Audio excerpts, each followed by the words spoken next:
ধৃতি, মই বিজি আছিলোঁ, তোমাক কৈছোঁ।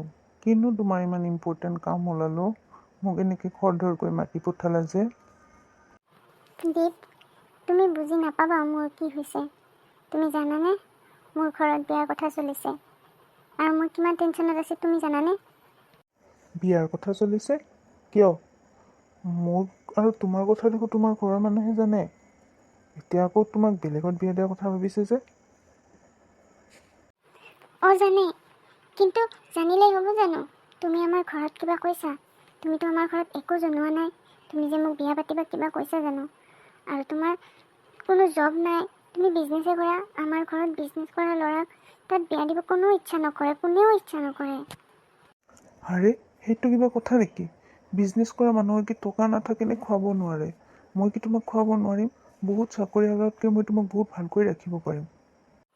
আৰে, সেই কথা মোক ক'লে কেনেকৈ হ'ব? সেইটো কথা মইহে জানো, কিন্তু আমাৰ ঘৰৰ মানুহেতো নাজানে।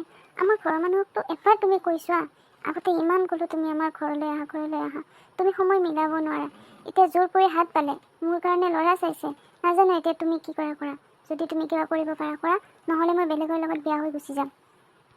হে, এয়া তুমি কি কথা কৈছা? তোমাক কেনেকৈ মই বেলেগৰ হ'ব দিব পাৰোঁ? তুমি কেনেকৈ ভাবিলা এইবোৰ কথা? তুমি কি কৰা দীপ, মই আৰু নোৱাৰিছোঁ। মোৰ ঘৰত কৈছোঁ, কিন্তু তুমি নক'লে জানো মোৰ ঘৰৰ মানুহে মানি ল'ব? আৰু তোমাক মই ইমান ক'লোঁ আগতে, তুমি কিবা এটা কৰা। এবাৰ ঘৰত আমাৰ জনোৱা। তুমি সদায় কোৱা, মাক জনাওঁ আগতে, মায়ে কি কয় চাওঁ। তোমাৰ ঘৰত যদি অমান্তি হয় আৰু তোমাৰ মায়ে মোক বিয়া পাতিব নেকি? তুমিহে মোক বিয়া পাতিবা, তুমিহে মোৰ লগত সংসাৰ কৰিবা। যদি তোমাৰ মায়ে আপত্তি কৰে, তাৰমানে তুমি মোক এৰি দিবা। নহয়ো ধৃতি, বিয়াৰ কথা মই মাক নজনোৱাকৈ সিদ্ধান্ত ল'ব খোজা নাই। আৰু কোনে কৈছে মোৰ মায়ে তোমাক পচন্দ কৰিব বুলি? মোৰ পচন্দই মাৰ পচন্দ। কিন্তু মই ক'বৰ অলপ সংকোচ লাগেই দিয়াচোন। তুমি বুজাচোন। হ'ব ধৃতি, তুমি ইমান টেনশ্যন নল'বা, মই মাক ক'ম। কিন্তু মই ভাবিছিলোঁ মায়ে বিয়াৰ কথাটো আগেই উলিয়াব আৰু তেতিয়া মই মাক ক'ব পাৰিম। কিন্তু মায়ে আজিলৈকে মোৰ বিয়াৰ কথা একো উলিওৱাই নাই, সেইকাৰণেহে মই কোৱা নাছিলোঁ। কিন্তু তুমি টেনশ্যন নল'বা, তোমাক মোৰ ওচৰৰ পৰা কোনেও কাঢ়ি নিব নোৱাৰে। মই মা দেউতাক ক'ম, আজিয়ে ক'ম। ক'বা, মই আৰু এনেকৈ ৱেইট কৰিব নোৱাৰোঁ। আৰু মই খেলনাৰ সামগ্ৰী নহয়তো, মোৰ কাৰণে ল'ৰা আহিব, মই ওলাই থাকিম। তুমি যি কৰা। আৰু মই তোমাৰ ওপৰত এৰি দিছোঁ। তুমি মোক ৰাতিলৈকে ফোনত জনাবা কি সিদ্ধান্ত লোৱা। অ'কে বেবী, অ'কে, মই জনাম বাৰু। এতিয়া এনেকৈ কথাই পাতি থাকিবা নে কিবা খাবা? হ'ব আৰু খংবোৰ এৰোৱা। মই কৈছোঁ নহয়, তোমাক মোৰ কাষৰ পৰা কোনেও কাঢ়ি নিব নোৱাৰে। ঠিক আছে, খং নাই কৰাও। বেয়া লাগে, তোমাৰ পৰা দূৰ হৈ যাম বুলি মোৰ ভয় লাগে। সেইকাৰণেহে দিয়া, তুমি যি খোৱা মই তাকেই খাম। বিশেষ একো নাখাওঁ দিয়া, ভাত খায়ে আহিছোঁ যে, কফিয়ে খাওঁ। অ'কে, হ'ব দিয়া, কফিয়ে খাওঁ। ময়ো কফিয়ে খাওঁ, ময়ো ভাত খাই আহিছোঁ। দীপ, তুমি কিন্তু কেফেখনত কৈছা আজিয়ে তুমি ক'বা বুলি। আজি ক'বা হা, আৰু মোক ইভিনিং জনাবা। ইভিনিং নহয়, ৰাতি। অ'কে ডাৰ্লিং, মই আজি গৈয়ে মাৰ লগত কথা পাতিম আৰু মই এটা তোমাক পজিটিভ ৰিজাল্ট মই শুনাম। তুমি টেনশ্যন নল'বা। অ'কে মাই জান। অ'কে।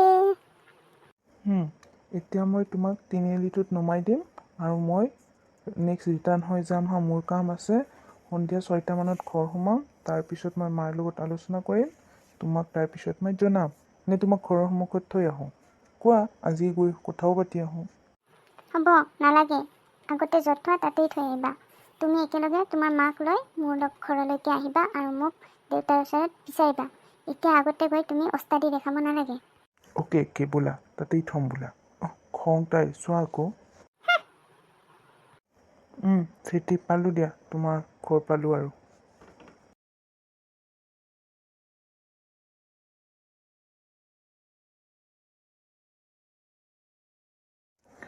মা, তুমি ইয়াতে আছা? মোৰ তোমাৰ লগত এটা কথা আছিলে। তোৰ ৰুমটো মই চাফা কৰি আছিলোঁ। কি কথা বাবা, কচোন। মা, মই মানে ছোৱালী এজনী ভাল পাওঁ। হে, মোৰ ল'ৰাই ছোৱালী ভাল পাব পৰা হ'ল? মা, ধেমালি নকৰিবাচোন। তাইৰ ঘৰত ল'ৰা আহিছে আৰু মোক আজি কৈছে ল'ৰা বোলে চাব আহিব, বিয়া দিব। মা, মই তাইক বিয়া পাতিম। তুমি কিবা এটা কৰা। মই এতিয়া কি কৰিব লাগে শুন, তুমি নিজেই আগতে ঠিক কৰি থৈয়ে দিছা, সকলো আগবাঢ়িছাই, সেইজনীকেই বিয়া পাতিবা। এতিয়া মই কি কৰিব লাগে? ছোৱালী দেখুওৱা, আমি চাওঁ, ফটো চাওঁ, তাৰপিছত ছোৱালীৰ ঘৰত যাওঁ, বিয়া ঠিক কৰি আহোঁ আৰু। মা, তোমাৰ যদি পচন্দ নহয় তুমি কেঞ্চেল কৰি দিবা নেকি বাৰু তাইক? বাবা, আগতে কৈছোঁ, কাৰোবাক ভাল লাগিলে মোক কবি, আৰু তোৰ পচন্দই আমাৰ পচন্দ। আমি তোৰ অপচন্দ নকৰোঁ নহয়, সংসাৰ তইহে কৰিবি। আমিনো আৰু কেইবছৰ পিছত বিয়া হৈ যাম, যিকেইদিন থাকোঁ ভালকৈ থাকিব পাৰিলেই হয়। এতিয়া যদি তোৰ মনৰ পচন্দৰ ছোৱালীজনীক আমি বিয়া পাতিব নিদিওঁ, পিছত তোৰ মনতহে অশান্তিৰ সৃষ্টি হ'ব। মা, তুমি ইমান ভাল, মই জানো তুমি যে সন্মতি দিবা, কিন্তু তোমাক ক'বলৈ মোৰ লাজ লাগি আছিলে, সেইকাৰণেহে কোৱা নাছিলোঁ। হ'ব, ফটো দেখাচোন এতিয়া। চোৱা।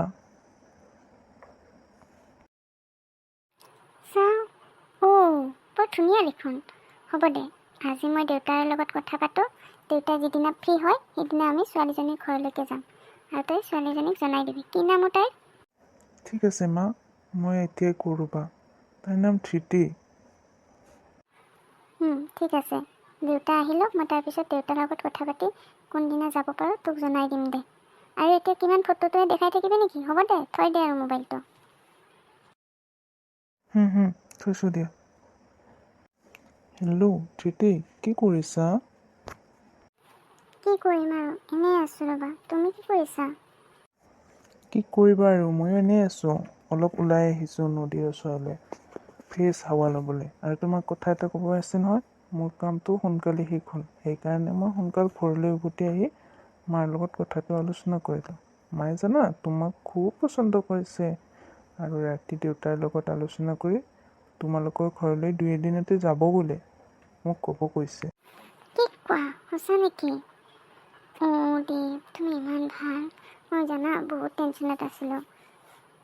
মোৰ জানা কেনেকুৱা যে লাগিছে। Thank you Deep. Welcome my baby. হ'ব দিয়া, এতিয়া মই ৰাখিছোঁ হা, মই আকৌ ঘৰলৈকে যাওঁ, ভালকৈ কথাবোৰ আলোচনা কৰোঁ। তুমি একো টেনশ্যন লৈ নাথাকিবা। এতিয়া ভালকৈ কিবা খাইছানে নাই? যদি খোৱা নাই, কিবা খাই শুই থাকিবা এতিয়া, আৰু অলপ দেৰিকৈ উঠি পেলাই পঢ়িবা। ঠিক আছে, হ'ব দিয়া, এতিয়া ৰাখিছোঁ। হাই ফ্ৰেণ্ডছ, কি খবৰ আপোনালোকৰ? আমাৰ ভিডিঅ'বোৰ বাৰু কেনেকুৱা লাগিছে? বহুদিন বিভিন্ন ব্যস্ততাৰ কাৰণে ভিডিঅ' দিব পৰা নাছিলোঁ। আজি আকৌ উভতি আহিছোঁ। আমাৰ ভিডিঅ'বোৰ চাই কেনেকুৱা লাগে জনাবচোন। যদি ভাল লাগিছে please like, comment, share, subscribe কৰি দিব। ধন্যবাদ।